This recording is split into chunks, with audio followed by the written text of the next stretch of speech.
What is going on, everyone? Trey with Modern Ed here again, and today we're going to go over the multiplication rule of radicals. So what the multiplication rule of radicals says is that if you have a number underneath the radical here, called the radicand, and you have another one over here, all you do is write them together underneath one radical, and after that, you just simplify. It's that simple. So 3 easy steps is that you would just simplify each radical. Then you multiply the coefficients, or the number in front of the radical, and then you'd multiply the radicands underneath one radical, and then from there you probably have to re-simplify again, and then you'd be done. So let's say I had the root of 20 times 2 times the root of 5. Okay, so to step 1, simplify each radical. So the root of 20 would be the root of 4 times 5. 5 would just be 5 times 1, so I can leave it as that. Then I have the root of 4, give me 2 root 5 times 2 root 5. Okay, so I'm just going to multiply my coefficients, 2 times 2, that'll give me 4. Then I'll place both of these radicands underneath one radical. And you might already notice this little shortcut here. I'm taking the square root, which means I'm looking for 2 numbers that are being multiplied underneath here. I'm just going to take one out. I would be left with 20, 4 times 5. All right, so let's take a look at an easy problem. All right, so if we have the 4 times the root of 5 and we have 5 root 5, we'll follow the same exact steps. So we can't simplify the radicals anyway because 5 is a prime number, but we can multiply the coefficients in front. So we'd have 4 times 5. That would give us 20 times the root of 5 times 5. So again, since we're taking the square root, that's our index, and we have 2 of those 5s in here, we'll plug one out. We'll be left with 20 times 5. That's going to give us 100. And we're done, just like that. So let's take a look at one that's a little bit harder. Okay. All right, so in this case, we have a binomial here, and then we have a coefficient on the outside. So we have negative 4 root 15, and then in parentheses, root 6 plus root 10. So with root 15, we would only have 5 times 3, or 15 times 1. That's a prime number. We can't simplify that. 6 is going to be 3 and 2. Can't simplify that. If we have the root of 10, we have 5 and 2 and 1 and 10. Can't simplify that either. So we are simplified to the best that we can just by the way the problem's given to us. So what we're going to do now is we're actually going to take this number and distribute it just like we normally would with any other value. So let's take negative 4 times the root of 15 times the root of 6 plus we'll have negative 4 root 15 times the root of 10. So now we're going to follow those same steps as before. So I have negative 4 root 15 times the root of 6. That's going to give me negative 4 root of 15 times 6. Plus, that's going to give me negative 4, the root of 15 times 10. Okay, so now I'm going to keep on simplifying. I'll have negative 4 times the root of 15 times 6, which is 90. Totally knew that without looking. Root of 90 minus 4 root 150. Okay, and now we're going to simplify inside the radical so that way we can get to as simple of an answer as possible.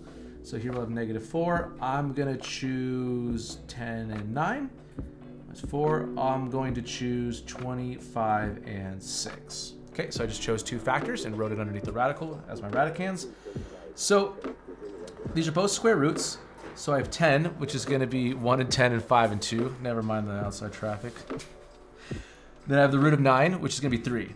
So I'm going to have negative 4 times 3, because again, this right here would break up into 3 times 3, square root. So I have 2 3s on the inside, take one out. Times the root of 10, which can't be simplified any further, minus 4 times 5, root of 6. So that was a little bit too far ahead. Make sure you check out our other video on how to simplify radicals. But the root of 25 was split up into 5 times 5. And again, it's a square root, so you're looking for that index as the to be the number of the factors inside. So if you have 2 5s, you plug one out. Yeah, that's it. Pretty, yeah, that's it. Negative 12 times the root of 10 minus 20 root of 6, and look at that, we are done. So just like that. So again, just follow the basic steps. Maybe you're using some other properties of algebra that you've gone over before in the problem as well. But as long as you follow those basic steps of just simplifying what you can, combining what you can, and resimplifying to an answer that gets you the answer that is correct, as correct as possible. Let's move on to a more difficult one. So let's say we had the 4 times the root of 3 minus the root of 7. That entire quantity times the quantity of 4 root 3 plus 4 root 7. So right off the bat, I see that I can't really simplify anything because I have 3, 7, 3, and 7 as radicands. Those are all prime numbers. Can't pull anything out. So what I'm going to do now, just like the last one where I had to distribute, this one I'm going to use the FOIL property. So I'm going to do the first, the outside, the inside, and then the last. And I'm going to see what comes up and see how I can simplify it down to get a correct answer. So I'm going to have 4 root 3 times 4 root 3. That's going to be my first. I'm going to do my outside, 4 root 3 times 4 root 7. I'm going to do my inside, which is going to be negative root 7 times 4 root 3. I'm going to move that away. Okay. And then I'm going to have the outside, which is going to be negative root 7 times 4 root 7. There we go. So let's combine these using the multiplication properties we just went over, and let's see how we can simplify this down. So I'm going to multiply my coefficients. So here I have 4 and 4. So that'll give me 16. The root of 3 times 3. Okay. And I'm going to add that to, let's see over here. I'm going to have 4 times 4. That's 16 times the root of 3 times 7. Then I'm going to have, let's see here, a negative 1 times 4. So it's going to be negative 4. And the root of 7 times 3. Then I'm going to have over here, I have 1 and 4, so it's going to be negative 4. Then the root of 7 times 7. Okay. Now let's just simplify this down a little bit more. So I'll have 16. And you might already notice we could combine this into 9, but we can actually just break this down now. Because again, this is square root. So I already have 2 3s here. So that means I can take one of them out to the front.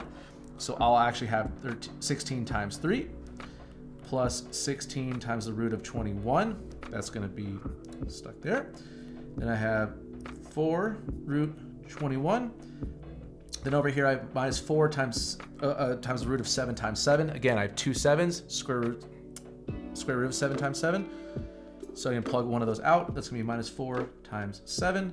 Okay. Now let's simplify this down even further. So I'll have 16 times 3, which is going to give me 48. Plus what? Well, I actually have 16 times the root of 21. Then I have 4 times the root of 21. So I'm actually going to be left with 12 root 21s minus 4 times 7. That's going to be 28. So this is the only one with the root in it. So I can't simplify that one down any further. But I can combine 48 and negative 28 because those are like terms. So I'm going to end up with 20 plus 12 root 21. And that's it. There you go. So as you can see, if you just follow those steps and break it down and use your other properties of algebra, such as the FOIL method or distribution or whatever it happens to be, you can solve any problem no matter how complex it may appear. Okay? So go ahead, give us a like and subscribe. If you need some homework help, feel free to send it over because we're struggling for viewers here, folks. We are not doing well. We'll see you guys in the next one. Take care.